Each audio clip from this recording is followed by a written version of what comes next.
Morning, everybody. In the new film, If I Stay, life changes in an instant for Mia Hall, played by Chloe Grace Moretz, after a car accident puts her in a coma. During an out-of-body experience, she must decide whether to wake up and live a life far different than she imagined. Take a look.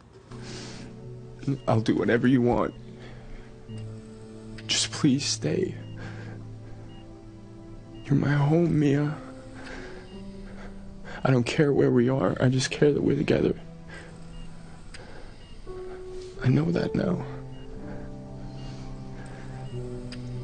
I will do anything if you stay.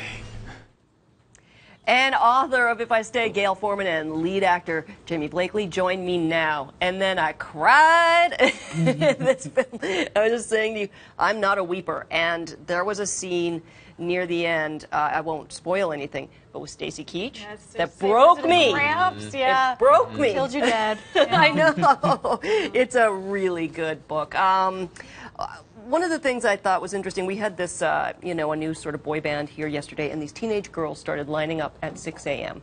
And I was saying yesterday, there's nothing like the passion and fervor of a teen girl. Do you find that to be true? You've written a lot of young adult fiction, and this once again shows that. Well, I think I am a teen girl inside, so I would agree that there's nothing like the passion and fervor of a teen girl.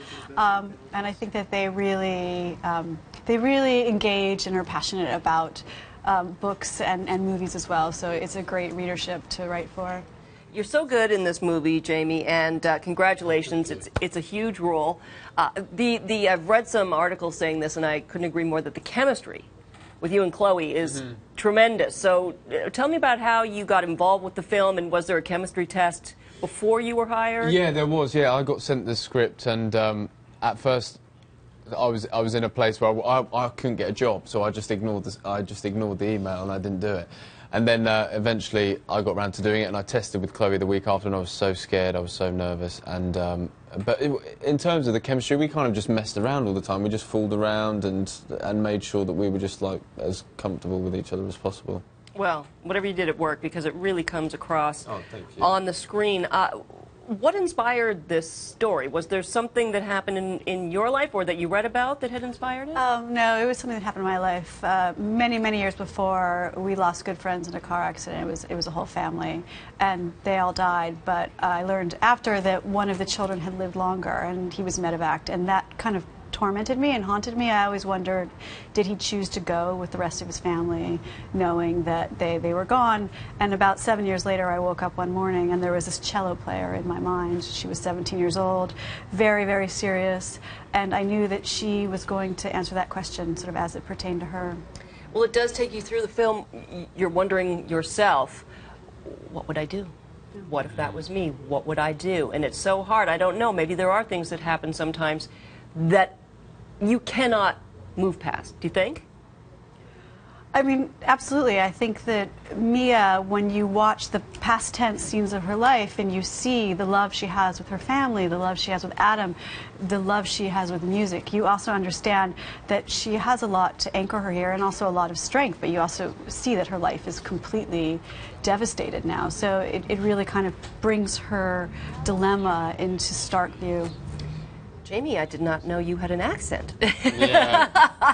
Watching the film, oftentimes when someone is trying to do an American accent or North American, you can still hear little shades of something else coming through. I didn't notice that at all. How did you do that? I was saying this earlier.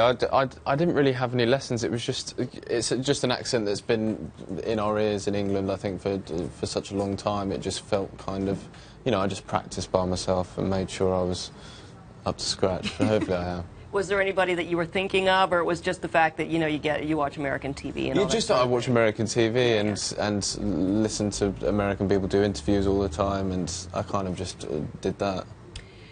When someone comes to, is this the first time one of your books has become a major film? Yes. So I wonder, is that exciting and a bit nerve-wracking at the same time, because you don't necessarily know what's going to end up on the screen? Did they give you some creative control here?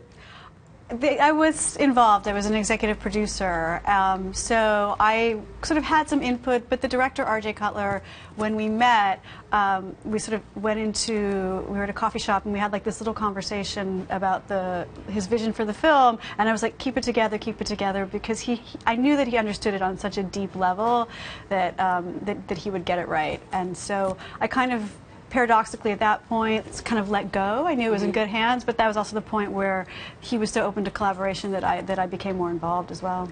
Well, thank you for coming in, Jamie Blakely and Gayle Foreman. The film is If I Stay. It opens next Friday in theaters everywhere. Pleasure meeting you both. Thank you so much. Thank you. Thank you.